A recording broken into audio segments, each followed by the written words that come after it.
2024 లేదా 25లో డిగ్రీ లేదా బీటెక్ చదివారా? సాఫ్ట్‌వేర్ జాబ్ కోసం ఎదురు చూస్తున్నారా? అయితే కోడ్‌జ్ఞాన్ 100 డేస్ కోర్సులో చేరండి, జాబ్ సాధించండి. సరే బీటెక్ అయిపోయిన తర్వాత, గ్రాడ్యుయేషన్ అయిపోయిన తర్వాత ఎవరైనా కూడా ఒక స్టూడెంట్ రైట్ ఇన్‌స్టిట్యూషన్‌ని చూస్ చేసే ప్రాసెస్‌లో చాలా మిస్టేక్స్ చేస్తున్నారు. కెరియర్ ఫెయిల్ అవుతుంది అని చెప్తూ ఉన్నారు. ఒక ప్రాపర్ రైట్ ఇన్‌స్టిట్యూట్‌ని సెలెక్ట్ చేసుకోవడం ఏ విధంగా పాసిబుల్ అవుతుంది? అంటే వాళ్ళని ఎలాంటి క్వెషన్స్ అడగాలి? ఏవే పారామీటర్స్‌ని మనం చెక్ చేసుకోవాలి? సో మీరు అప్ స్కిల్ అవ్వాలి అన్నా కూడా ప్లేస్మెంట్ రిలేటెడ్ ట్రైనింగ్స్ కావాలి అన్నా మనకు కంపల్సరీగా ఏదో ఒక ఇన్స్టిట్యూట్లో జాయిన్ అవ్వాలి.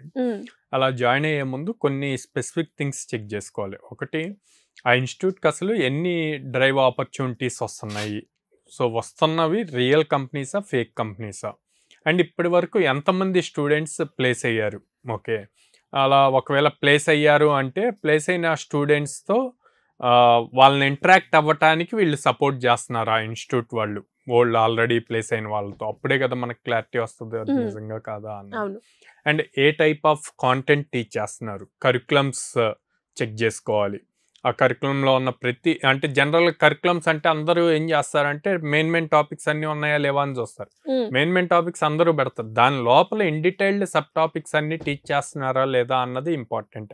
ఏ టైప్ ఆఫ్ ప్రాజెక్ట్స్ చేపిస్తున్నారు అన్నది important. Okay, projects real time ఎగ్జాంపుల్స్కి సింక్ అవుతున్నాయా లేవా అన్నది ఇంపార్టెంట్. మన ప్రొఫైల్ ఎలా బిల్డ్ చేపిస్తున్నారు అన్నది ఇంపార్టెంట్. సో సాఫ్ట్వేర్ దాంట్లో ప్రొఫైల్ బిల్డింగ్ అంటే లింక్డ్ఇన్ ప్రొఫైల్ బిల్డ్ చేయాలి, రెజ్యూమ్ ATS స్కోర్ వచ్చేట్లు ప్రాపర్గా బిల్డ్ చేయాలి, అండ్ దెన్ గిట్ హబ్ ఒకటి మెయింటైన్ చేయాలి. అట్లాగే కోడింగ్ ప్లాట్ఫామ్స్, లీడ్ కోడ్ ఇట్లాంటి వాటిలో ప్రోగ్రామింగ్ ఛాలెంజెస్ అన్నవి సాల్వ్ చేసేట్లు ఉండాలి అనమాట.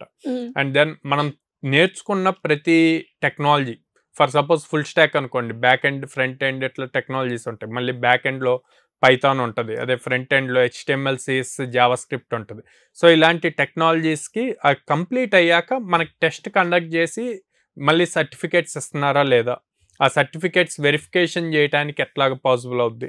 సో ఇలాగా ప్రతిదీ మీరు చెక్ చేసుకుంటే అది రైట్ ఇన్స్టిట్యూటా కాదా అన్నది తెలుస్తుందండి. నా ఫ్రెండ్ జాయిన్ అయ్యారనో, లేదు అంటే డాడీ రిఫరెన్స్ ఇచ్చారనో ఇలా జాయిన్ అయిపోతూ ఉంటారు. అలా కాకుండా ఒక రైట్ ఇన్స్టిట్యూట్ని సెలెక్ట్ చేసుకునే ప్రాసెస్లో విజిట్ అనేది చాలా అవసరం. సో అలా ఎవరైనా కూడా కోడ్‌జ్ఞాన్ని విజిట్ చేయాలి అనుకుంటే ఏ విధంగా ఉంటుందంటారు? సో కోడ్‌జ్ఞాన్ని నేను డైరెక్ట్గా విజిట్ చేయమంటాను, బోత్ పేరెంట్ అండ్ స్టూడెంట్ ఇద్దరిని.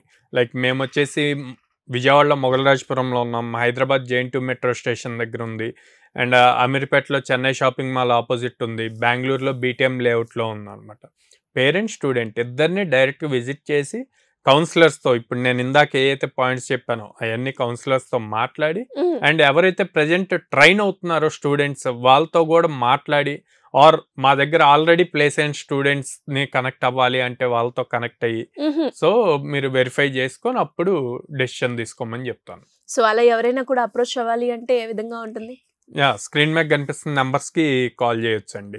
సో చూసారు కదా, సెలెక్షన్ అనేది చాలా అవసరం. ఒక రైట్ ఇన్స్టిట్యూట్ని సెలెక్ట్ చేసుకునే ప్రాసెస్లో కనుక మనం ఎంత అవేర్నెస్తో ముందుకెళ్తే అంత బాగుంటుంది, పిల్లాడి భవిష్యత్తు కూడా అంతే బాగుంటుంది అని చెప్పడానికే ఈ వీడియో అనమాట. సో చూస్ చేసుకునే పారామీటర్స్ ఏంటి, ఏ విధంగా చూస్ చేసుకుంటే నెక్స్ట్ వాడి కెరియర్ ఆ ఇన్స్టిట్యూషన్లో ఒక మంచి జాబ్ క్రాక్ చేయడానికి ఏ విధంగా ఉపయోగపడుతుంది అన్నది మాత్రం చాలా పేరెంట్స్ కనుక, ఇటు పేరెంట్స్ అయినా అండ్ అలాగే పిల్లలైనా కూడా అవి కనుక గుర్తించి సెలెక్ట్ చేసుకునే ప్రాసెస్లో చాలా అలర్ట్గా ఉంటే మోసపోవడం కావచ్చు, లేదు అంటే టైం వేస్ట్ చేయడం కావచ్చు, ఇలాంటి ఏవి జరగదు. సో మరి మీరు కూడా ఒక రైట్ ఇన్స్టిట్యూట్ని చూస్ చేసుకోవాలి అనుకునే వాళ్ళు ఎవరైనా కూడా ఇంకా దీనికి సంబంధించి ఎలాంటి డౌట్స్ ఉన్నా కూడా కింద స్క్రోల్ అవుతున్న నెంబర్ని అప్రోచ్ అవ్వండి. Thank you.